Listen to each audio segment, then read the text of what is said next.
everyone, I'm Grant and welcome back to my channel. In my last video I got my new turbo set up and consequently my new exhaust system all installed. However, when I went to start the Wrangler, I had a high idle at about 1200 RPM.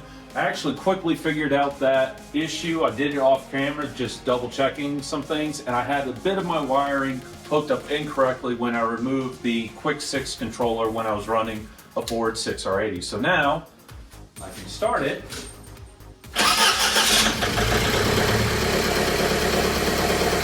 And I have it on.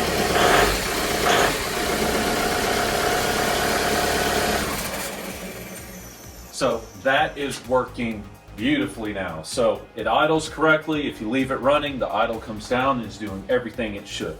However, let me move the camera. I'm going to show you what I'm working on today.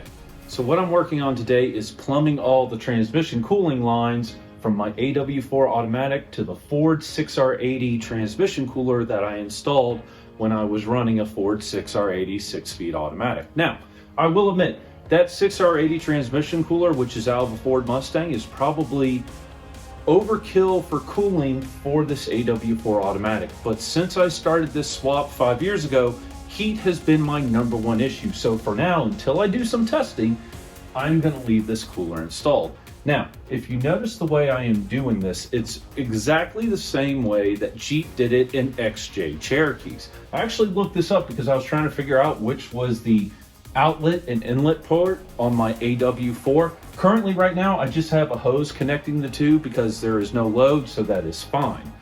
What I found interesting was Jeep wanted to fill their transmission cooler from the bottom going up and then have the cool fluid coming back out of the top. But they also have installed a one-way valve, so when you turn off the vehicle, or more specifically, you stop spinning the torque converter on the AW4, all the transmission fluid doesn't try to flow back into the pan. So I actually went online and got one of these one-way valves and a couple other AN fittings, and what I'm planning on doing today is hooking up my AW4 in the exact same fashion that you see here. So with that said, I'm going to move the camera and get to working. After getting the one-way valve installed on my AW4, I go about trying to route where all the hoses are going to go to connect the transmission to the transmission cooler. I installed this auxiliary cooler years ago, but I no longer need it because of how big the Ford 6R80 cooler is. However, I am going to be reusing one of the lines that was running to that cooler.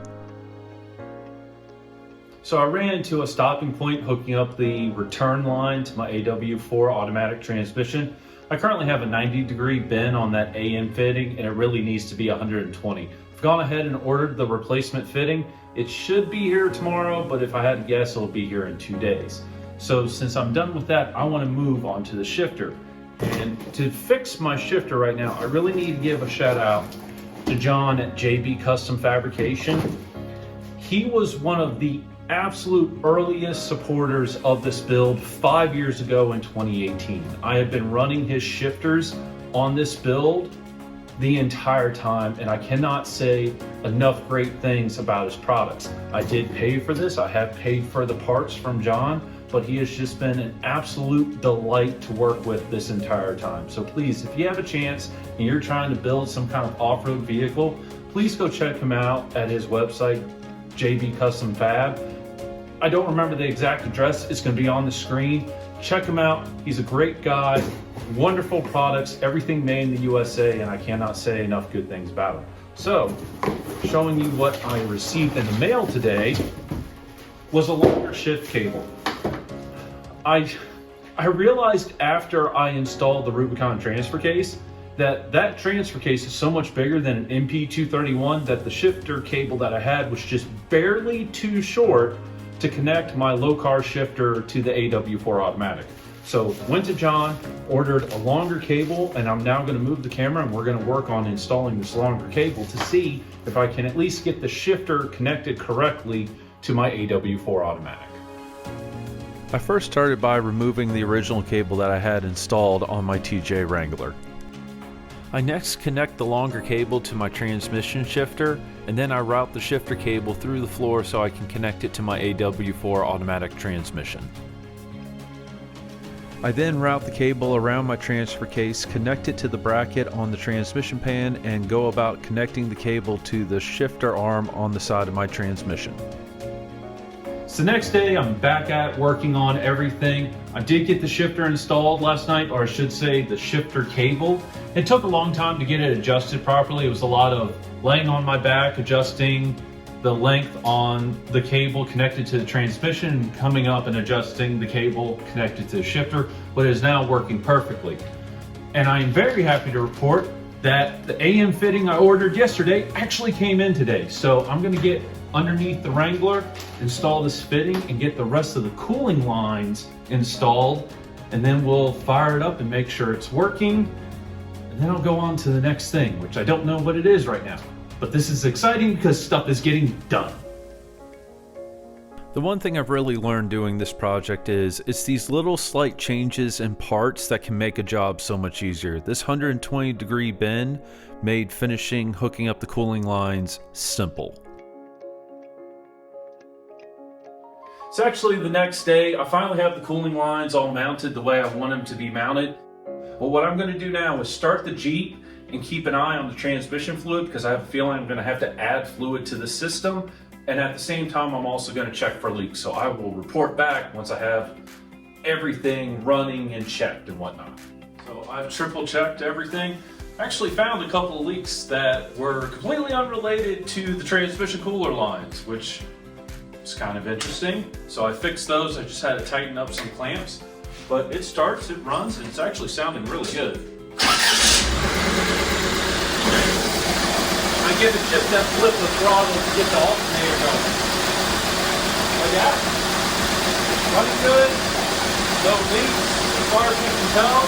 Everything is cycling the way it should. So, instead of yelling, what I'm going to do now is actually focus on, I think, getting the dashboard back in it. I kind of know, man, that turbo spools for a while. What I want to work on next is getting the dashboard back in. I know vaguely where I'm going to install the CompuShift unit, and it's not going to be underneath the dash actually. So I want to spend some time getting the dashboard back in it, get my gauges reinstalled, kind of getting the interior looking like a Jeep again, so I can figure out where the CompuShift can go and where it's going to make the most sense to mount. So yeah, I'm going to move the camera, set up time lapse, and get back to work. While having done this so many times, I am getting better at this. It's still a struggle to get these TJ dashboards in by yourself. And truthfully, the most difficult part is remembering where all the various wiring harnesses go and clip into this dashboard. I spent quite a bit of time that night just trying to remember where everything went. So I'm back to working on my TJ. It's the next day. It's actually later in the afternoon. I had a lot of stuff to do earlier today, but I got in a package that I've been waiting for. Now, what I hadn't mentioned was I've actually been waiting on another harness for my CompuShift. And it turns out when I ordered all this stuff, I did not realize there were two types of A340 harnesses. You have the car harnesses, which is actually what I ordered, which was for like Toyota Supras and whatnot. And then the truck harness is completely different, which is what the valve body in my AW4 is out of, because the valve body is from a 2007 Toyota Tacoma two-wheel drive with a 2.7 liter four-cylinder engine. So I had to get a new harness made because my harness wasn't correct. It got here today and I am super excited about it, and I actually have to return my other harness. So, okay, I know what that is. So what I'm going to work on right now is unhooking the current harness, which really isn't all that installed. I just have it on the range selector and the main connector for the valve body inside the AW4. Gonna get it out, gonna package it back up. Now I'm gonna work on installing the correct harness. And what's nice is not only is this the correct harness for my transmission, this harness has also been set up for my low car shifter. So it will have manual mode, which is very exciting. So with that said, I'm gonna get time-lapse started and I'm gonna get back to work. As you can see here, I'm really taking my time trying to study the harness. It's a good idea to really kind of familiarize yourself with everything on the harness and try to lay it out so you know exactly what portion of the harness you want to go where. Oddly enough, because of space requirements and to keep the CompuShift as far away from heat as possible, I decided to mount the CompuShift unit underneath the passenger seat. Now, normally this would be the driver's seat, but again, I have a right-hand drive, and it ended up just being the perfect spot to mount the CompuShift unit. Now on this main pigtail that comes on the CompuShift harness, this is how you connect the CompuShift to your vehicle, and this deals with ground, key switch power, and a couple other connections. I like to install these Deutsch connectors onto it so I can easily connect it to the rest of my vehicle. After getting the Deutsch connector installed, I then go about connecting the CompuShift harness into my TJ harness so it will work off of key switch power. I'm gonna try to start the Jeep real quick because I haven't started it since I put the dash back in, and I've mounted the CompuShift and I've hooked the CompuShift back up so it's hooked to the CAN bus, to solenoid power, and all the connectors minus the output speed sensor, which I just haven't plugged in yet, are hooked up. And I just want to make sure the Jeep starts and runs real quick. I have the neutral safety switch, so fire in the hole.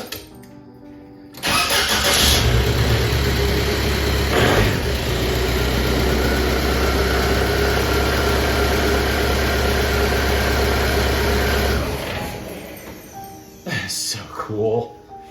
That's all I'm going to actually be able to do for this video if I'm going to get it out on time. It takes me a couple of days to edit all of this. But yeah, this is coming along very quickly. Dashboard's back in. I know what I'm doing with wiring. I know where to mount the CompuShift. I have the right harness now. It's telling me all the things I need it to tell me. The shifter is now hooked up, and I've confirmed that whatever gear I put the shifter in, that's what the CompuShift sees, which is really nice. I also have the transfer case hooked up as well. So a lot of great progress, but still a lot of work to do. But anyway, thank you so much for watching, and I'll see you again sometime soon. Goodbye.